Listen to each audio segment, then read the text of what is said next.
पाक फौज की बैनुल-अक़वामी मश्क PATS का आगाज़ 20 ममालिक शिरकत कर रहे हैं। मश्क का मकसद ताउन, टीम स्पिरिट और पेशा वराना महारतों को फ़रोग़ दिया है। डायरेक्टर जनरल मिलिट्री ट्रेनिंग ने मश्क का इफ्तिताह किया। फौज का इंसदाद दहशत गर्दी के लिए अहसन इक़दाम, बैनुल-अक़वामी मश्क के शुरू, दोस्त ममालिक की शिरकत। 8वीं बैनुल-अक़वामी Pakistan army team spirit exercise की इफ्तिताही तकरीब national counter terrorism centre Pabbi में मुनक़िद हुई। ISPR के मुताबिक DG मिलिट्री ट्रेनिंग ने 60 घंटे तवील मश्क का आगाज किया। तकरीब में फौजी मुबस्सिरीन समेत 20 दोस्त ममालिक शरीक हुए।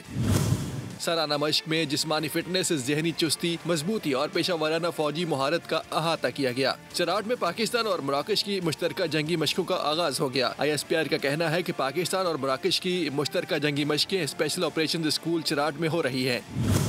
मशकों में दोनों ममालिक के स्पेशल फोर्सेज के दस्ते हिस्सा ले रहे हैं, जहाँ इंसदाद दहशत गर्दी से मुतालिक ऑपरेशन किए जाएंगे। सब्सक्राइब करें और बेल दबाएं ताकि कोई खबर रह न जाए।